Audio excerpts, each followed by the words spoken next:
Hello, I'm Anastasia from Physioposture Fitness Clinic, and today I'll be showing you an abdominal exercise that you can do at home. So this is great for those who also want to strengthen their arms, and if you've got bendy elbows and wrists, then it's a good one to learn to stabilize and use your upper limbs well without hyperextending into your joints. So let's get into it. What you're going to do is on your arms and your knees. Now what you want to focus on is your elbow joints facing each other. So imagine the creases smiling at each other. Now think about lifting up from underneath your belly button towards your spine. Then tuck your toes under, and what you're going to do is imagine there's a string pulling you up from the base of your spine. So you're pulling up and you're going to hold this for up to 30 seconds. You can start with like 5 and then drop back down. So we'll do a few of these. Let's do 2 more. Breathe out as you lift. Breathe in on the way back down. And another one. Yep. And our stage 2 is what you can do.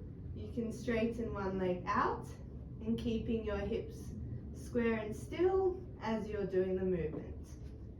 And then doing 10 of these. So let's do 2 more on each side. 2. Good. And then stage 3 is you can add an arm lift as well. So you're lifting the knees up, same cues, and then lifting the arm and leg. And you can keep it on the floor as you do it as well. All right, give these a go and let us know how you went. Hello, I'm Anastasia from Physioposture Fitness Clinic, and today I'll be showing you an exercise called banded pull-aparts, which is great for your upper back muscles and also your arm muscles. And then we'll be progressing this as well, where you can incorporate your legs as well as you work your arms. So what you can do if you've got a TheraBand at home, you're holding it in front of you with your elbows straight at 90 degrees, and then you're going to pull it out to the side and bring it back into the center. So breathe out and then breathe in as you come back. And what you're going to think about is squeezing your shoulder blades together as you bring the band out, so that we're using your rhomboids and your traps as well as you're bringing the band out to the side. So doing 10 of these, 2 sets, this is where you can start. Think about a string pulling your head from the crown up towards the ceiling. As you do this, good, and we'll do 1 more. So now that's the first step. How you can make this harder by getting your legs involved as well is going into a hip bridge, and your arms are up at 90, lifting up, and you're pulling out to the side. So this also gets your core involved, your glutes involved, hamstrings as well, and you're holding this position as you bring the band out. So you can do 2 sets of 10 of these. Breathe out as you pull the band out, breathe in on the way back. Now if you want to level up, what you can do is lift one leg up and then pull out and back down. Pull out, back down.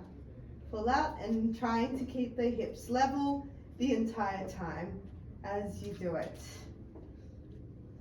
So up, down. Doesn't matter if you have your toes pointed or flexed. And now up. You can straighten, in, down. Up, straighten, in, down. 1 more on each side. So these are some of the variants. And today I'll be showing you different plank progressions that you can do, from beginner to intermediate and then advanced. So this works for a range of different people. If you've got hypermobility, it's great for working on your strength. And if you're also a dancer and an athlete, then it's a good one to get your full lateral chain working. So this is your glutes, your obliques, as well as your arm muscles in the mix as well. So what we're gonna do, the first option is on your knees. You're gonna lift up into the plank. And now what you want to have is from your shoulder to your knee in one straight line. And you're going to hold this position for 30 seconds, repeat 3 sets, then coming back down. So that's number 1. Number 2, now you can do it on your toes. So you're lifting up onto your toes and holding this plank position. Your arm can float up and see how long you can hold this for. So you can test yourself and see how long you can go for. Now number 3, we're gonna lift the top leg up. So what you're gonna do is lift this leg up and holding it here now.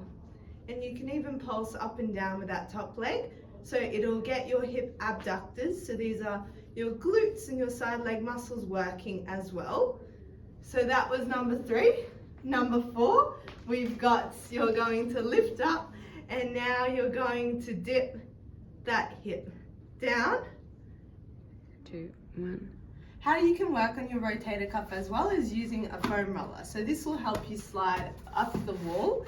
And what you're doing is your arms are shoulder width apart, and then you're rolling up and then back down. So the contact on the foam roller helps with knowing the positioning of your arms, and you also need pressure against the foam roller to keep it there, otherwise it will fall out.